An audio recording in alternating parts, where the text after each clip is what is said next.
Bok svima i dobrodošli još jednom na moj kanal DP Sara. Danas za vas imam video u kojem ću vam pokazati koji su to proizvodi ispod 50-60 kuna koji su dostupni u našim drogerijama, DM, Bipa, Kozmo, eventualno Nama ili Iris, to je Douglas. To su parfumerije, odnosno drogerije u kojima ja najčešće kupujem. Znači radi se o proizvodima koji su većini vas dostupni. Ukoliko imate malo manji budžet, mislim da će vam i više nego odgovarati. Dakle, radi se o dekorativi. Ako želite mogu snimiti i sličan video sa preparativnim proizvodima, odnosno preparativnom kozmetikom, ali to mi recite u komentarima. Proći ću sve, znači puder, proizvode za oči, proizvode za usne, tako da evo idemo odmah na proizvode. Prvi proizvodi koji ću vam pokazati tiču se lica, odnosno radi se o podlogama. U ovom drogerijskom rangu mislim da je titulu najboljeg pudera, odnosno podloge, pobrao Stay Matte puder od Rimmela. Radi se o novoj kolekciji, odnosno o novom proizvodu u kolekciji Stay Matte. Ovo je nijansa 103 True Ivory i već sam puno pisala o njemu, odnosno napisala sam detaljnu recenziju, pa ću vam je linkati ispod u opisu videa. Ali stvarno je odličan, radi se o mousse teksturi pa možda neće odgovarati ako imate suhu kožu, ali mislim da je stvarno odličan za ovu cijenu. Odlučila sam uključiti Golden Rose podlogu, iako ona nije dostupna u drogerijama, ali je dostupna u Golden Rose dućanima. Radi se o jako dobroj podlozi koja ima dosta dobro prekrivanje, iako je ona originalno 60 kuna, ja sam ju lovila na sniženju za 30, pa potražite, odnosno pitajte u dućanima da li vrijedi još to sniženje. Također sam pisala o njoj, jer jako je dobra podloga. A što se tiče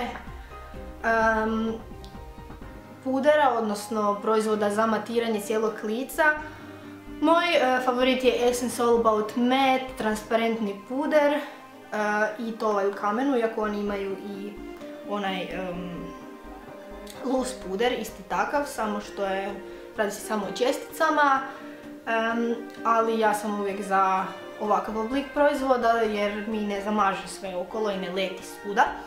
Ali stvarno je odličan i to je proizvod za matiranje koji ja koristim na dnevnoj bazi. To je zapravo favorit općenito od ovakvih proizvoda kod mene, dakle nisam ga samo sad uvrstila jer je jeftin, stvarno je jako dobar. Što se tiče rumenila, tu sam malo u dvojbi, zato što moja najdraža rumenila su stvarno slick rumenila, ali pošto su ona dostupna samo online, trenutno, nadam se, njih neću uključiti u video, ali recimo evo Essence i Catrice, ovo je Essence, Catrice rumenilu nemam, ali sam ga imala i isprobavala, mislim da su dosta dobra. Ovo je, ako koga zanima, Silky Touch Blush od Essence-a, nijansa 10 Adorable. Dosta su dobri, imaju lijep izbor nijansi, ali zapravo nisu trajna, što meni nikako ne odgovara, tako da ja uvijek posežem za slick rumenilima. Ona su 40 kuna, ali eto, radi se o drogerijskim proizvodima, pa kod toga prolaze Essence i Catrice. Što se tiče proizvoda za usne, mislim da naše drogerije imaju jako lijep izbor. Tu su zapravo i Rimmel ruževi i Revlon ruževi i Catrice i Essence, ova nova linija sa mat ruževima. Mislim da stvarno imate lijep izbor. Recimo ja jako volim Catrice ruževe, ovo je ukoliko nekog zanima, ovo je nijansa Meet Rosy i ona je mat. I Revlon ruž, nijansa 3 Mauve It Over.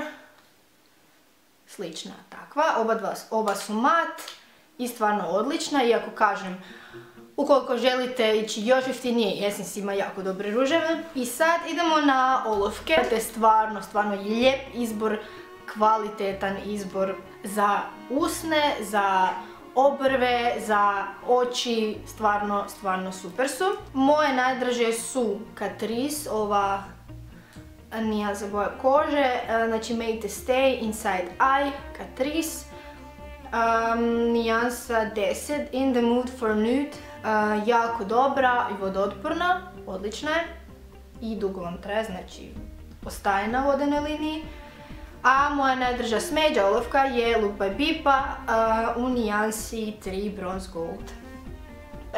Prekrasna smeđa olovka ako tražite nešto slično. Olovke za usne također Look by Bipa, ova nijansa Cherry, nijansa 8.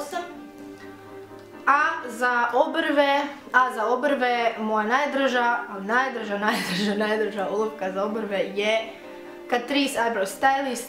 Ovakva je u nijansi 20 Date with Ashton. Također je vodootporna, kad je nanesete ostaje cijelo vrijeme gore, odnosno na obrvama. A što se tiče eyelinera, ja preferiram eyelinere koje nisu vodootporni zato što jednostavno nikad mi se nije desilo da će mi se eyeliner koji nije vodootporan razmazati, pa tako mi je jako dobar Essence Liquid Ink eyeliner i to ova formula koja nije vodootporna, ali ovaj kistić koji dolazi sa eyelinerom mi je mrcu predebeo, pa onda koristim kistić od Evelyn Celebrity s tuša koji je također jako odličan, ali ovaj je malo veći i dugotrajniji, pa zato koristim ovoga. Dakle, ova kombinacija mi je super. A najdraža maskara, također imate super izbor i mislim da je titulu najboljih maskara pobrao Essence. Ovo je moja najdraža Essence maskara, Lash Mania Reloaded, False Lash Mascara. Evo kako izgleda ova četkica. Stvarno je super, same riječi hvale i općenito mislim da nećete puno pogriješiti sa drogerijskim maskarama, ja uvijek posežem za njima. I za kraj moja najdraža sjenila drogerijskog ranga su, što se tiče kremastih sjenila, to su naravno ova Maybelline Color Tattoo sjenila 24 sata, imam 4 nijanse, On and On Bronze, Permanent Taupe, Infinite White i Metallic Pomegranate, stvarno su super. S tim da mi je najdraža Permanent Taupe, o kojem sam pričala gotovo u svakom videu, evo kako izgleda. To mi je već druga posudica, može se koristiti za popunjavanje obrva, za konturiranje i samo kao sjenilo i izrazito dobra, košta 40 kuna. Što se tiče bazi za sjenila, uvijek idem na ovu bazu, ovo je ColourArts Eye Base, zapravo baza za pigmente, ali pošto imam dosta masne kapke, odnosno kroz dan trebam nešto što će mi stvarno držati pod kontrolom. Sjenilo, ovo je odličan proizvod, mislim da je 15. Sjenilo u praškastom obliku, ovo je Essence to Die For paleta. Evo kako izgleda, 4 nijanse od kojih je jedna mat, može se koristiti za ispunjavanje obrva.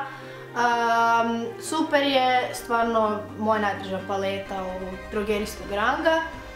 Iako općenito moje najdraže palete koje bi također ulazile u ovih do 50 kuna su Slik palete, ali također Slik je dostupan samo online, pa mislim da ne spada u ovaj video, ali evo čisto da vam kažem. Koliko vidim to bi bilo to, nemam više favorita.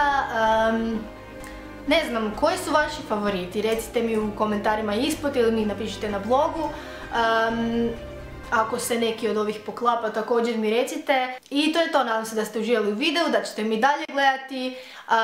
Ako mi se video svidio, dajte mi lajkić i to je to. Bok!